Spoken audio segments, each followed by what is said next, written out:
magical spot. This is what I've been working on, is this faux rice paper, and it's a little bit translucent. And I've done some scribbling, and it's like a collage. The butterflies are separate from a napkin, and this is another napkin.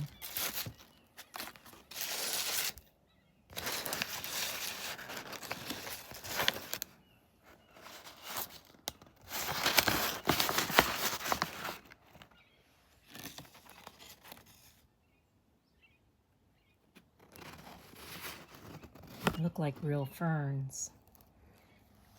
When I get the napkin, I separate because it was all on one napkin. I should have brought one out.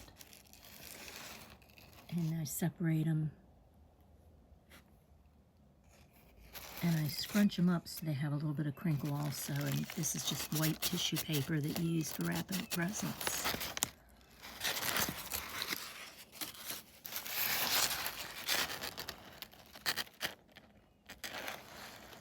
This one I did some stamping on, a script stamp.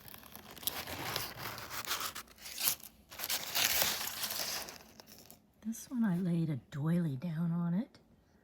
And then the leaves were separate from a napkin, and the butterflies was a butterfly napkin. It's interesting how the back really doesn't show the butterflies, but it's super thin. And that's the back side, but now you can see the butterflies through it. These will go in tiles. This one has spray oxide, and I believe it was espresso coffee color, and as it dries into two different colors.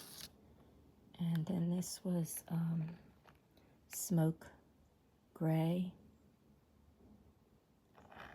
And then, of course, the napkins. That gray one is a stamp.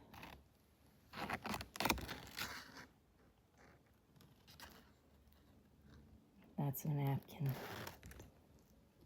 That's a stamp or a stencil.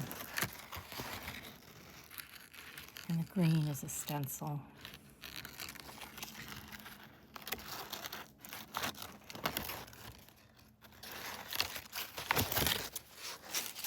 These are fun to make.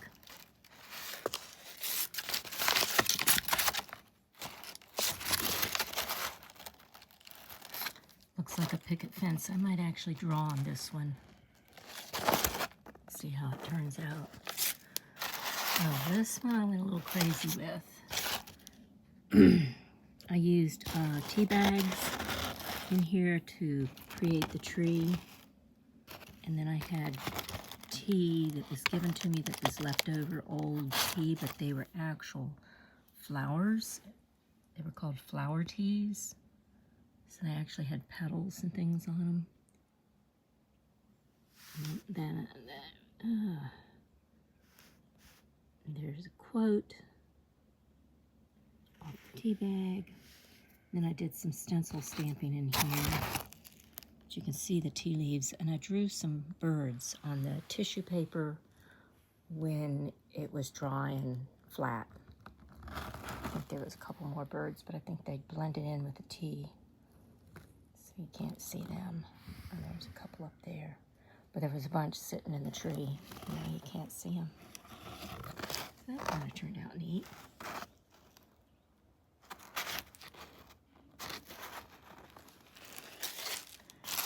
And then I've been really wanting to mess around with old newspaper, and I had a person save me her crossword puzzles.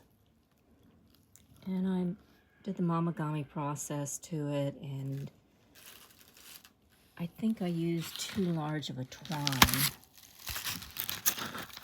hemp twine. And I think what I'm going to do next time is separate it and soak it and then stretch it on cardboard so it's nice and straight, and see if it works better, because I think this is way too thick.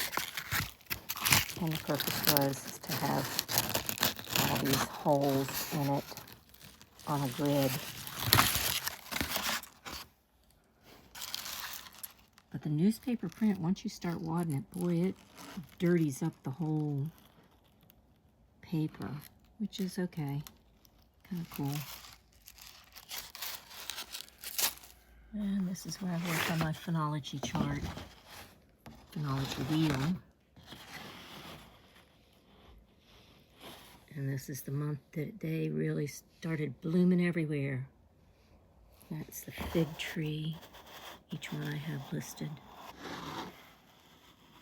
It's interesting to see how many different plants I have in my yard as time goes on.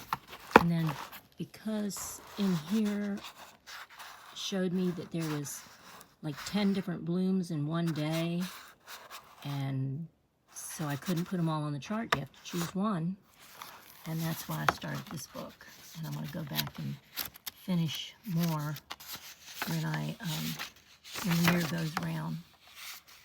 Because this was January, February, and March, and April. So that's going to be interesting. This is done in color pencil.